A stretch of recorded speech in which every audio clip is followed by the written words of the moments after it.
Hello, good people. This is Avril Hatala, and today's inward portrait is all about Queen Latifah. Born Dana Elaine Owens on March the 18th, 1970 in East Orange, New Jersey, her father, Lancelot Owens, was a tactical police officer and a Vietnam veteran. Dana's mom, Rita Owens, was her first teacher. She allowed her to open her mind and think freely, filling the house with books on Salvador Dali and Romare Bearden artwork. As an art teacher, she taught Dana to draw in perspective. Her father taught her at 5 years old how to shoot guns and how to fight. Essentially, she was a tomboy through and through. Lancelot Jr., Latifah's brother, nicknamed Winky, they were very close, best friends in fact. As teenagers, they went for Chinese food and watched karate movies on the weekend. She recalls when they were kids that they were playing in the house, chasing one another, and Latifah hit her head on the wall, creating that scar she has on her forehead today. Dana remembers being the girl that would jump into fights to break it up.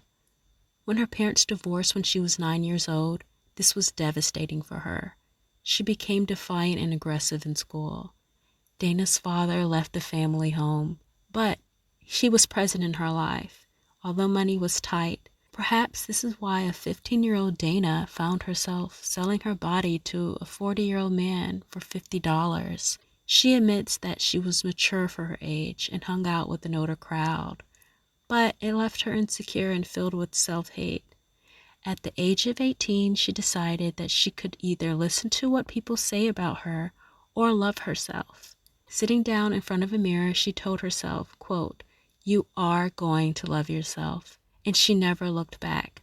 From that point on, she looked at herself as a loved and gifted woman. Her release from the pressures of her world were rapping and singing. She sought refuge in Mark's basement.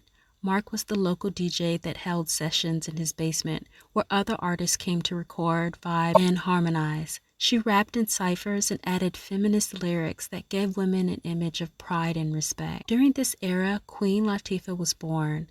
Latifah means delicate, sensitive, kind, and nice. Queen Latifah got her name from a book of Arabic that her mother had lying around the house, which she read when she was 8 years old and never forgot. Queen Latifah's debut album, All Hail the Queen, in 1989, sold an impressive 400,000 albums under Tommy Boy Records. She used that leverage to start her own management company, Flavor Unit, a media production company today. The Clark Sisters biopic was produced by Lifetime and Flavor Unit. She wanted to start the company because her friends were being taken advantage of with their recording deals, and she didn't want that for herself. She didn't trust anyone in the music industry. Some notable artists that were managed by Flavor Unit are Naughty by Nature, Monica, Faith, and Outkast.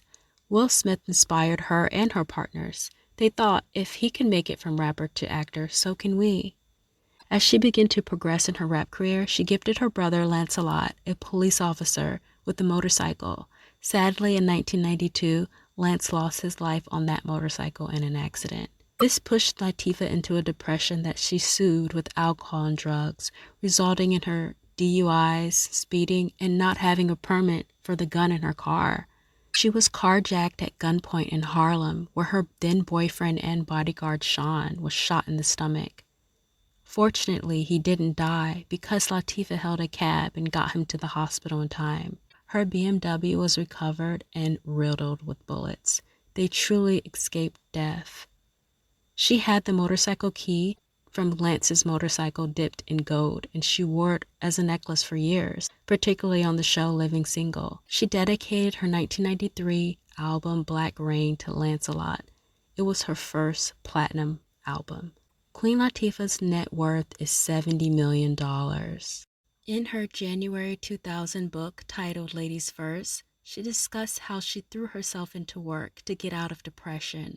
Her career spans 30 years. She's a rapper, actor, turned talk show host, CoverGirl ambassador in 2001, where she introduced the Queen's Collection, which featured darker shades of foundation.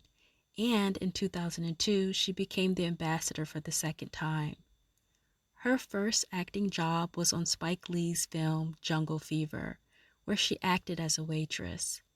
In the film Juice, starring Tupac and Omar Epps, she acted as a rapper. Queen Latifah and Tupac were label mates. They toured together, and during which she witnessed him create the Humpty Dance. She affectionately refers to him as her little brother. Her iconic films were the 1996 movie Set It Off, the 2006 film Last Holiday, and her 2005 film Beauty Shop. She met and bonded with Jada Pinkett Smith, her longtime friend, who happened to be friends with Toni Braxton. If you haven't watched The Inward Portrait on Toni Braxton, be sure to watch it after this. It's really great. On Living Single, she plays Khadijah James, publisher of Flavor magazine. She truly made life imitate art. The show was centered around her character. An all-black cast sitcom, Living Single was the blueprint to the sitcom Friends. Her voice is welcoming and her demeanor is open. She feels like home. Latifah is an avid sports fan, particularly basketball, specifically New Jersey Nets. Latifah played basketball in high school. Her position was power forward. She starred in the 2010 basketball movie Just Right, opposite rapper turned actor Common. Her favorite musician is Stevie Wonder. She has been referred to as the pillar of female strength. She's the lead character and one of the executive producers on her show The Equalizer. The show hits on topics like hate crimes that affects everyday people. She praises her stunt woman for making her look like a fit fighter on the show. Latifah's platform has allowed her to help people struggling with obesity and people seeking affordable housing. She's built a housing building in New Jersey, her home state, and a portion of the building has affordable units. It took over 10 years and $14 million. It is an important part of her legacy. Her website, It's Bigger Than Me, addresses obesity and ways to combat bad eating habits. Latifah was the first rapper to receive a star on the Hollywood Walk of Fame in 2006. Also, she was the first woman rapper to receive a Grammy for her song U.N.I.T.Y.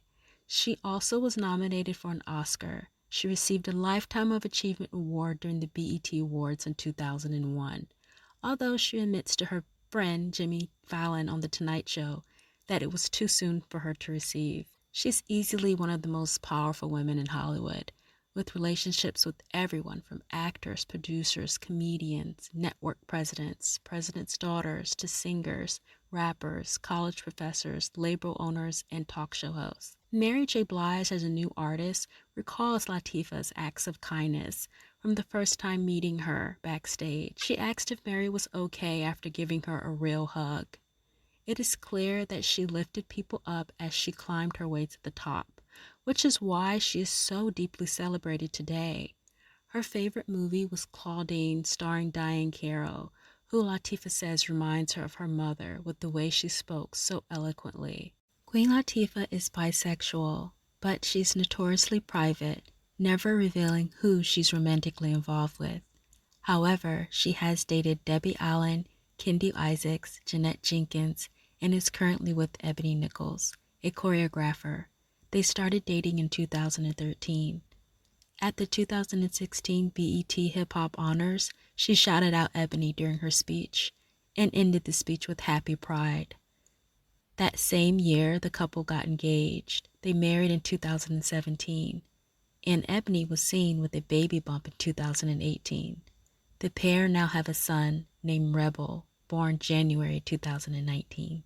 Shakim Kempar, a friend of Latifah's since 10th grade and a partner from the start, accompanies her to meetings with executives, award shows, and speaking engagements.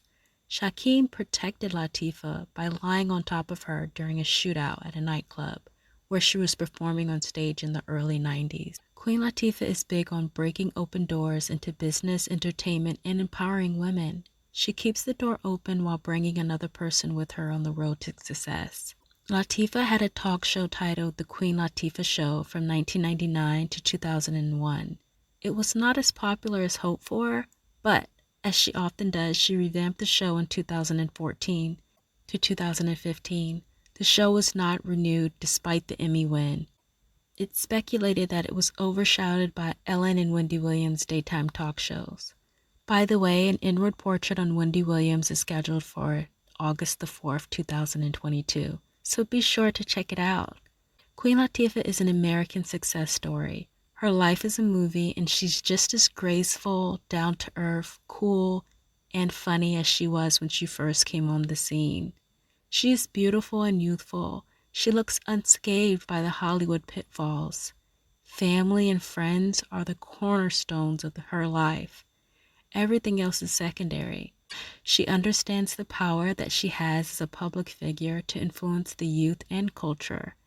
All hail this queen. Keep doing your thing, Dana. Hello good people, this is Avril Hatala, and I want to remind you that some things being shared in this video is under the Fair Use Copyright Act of 1976. The comments and opinion in this video is for entertainment and educational purposes only.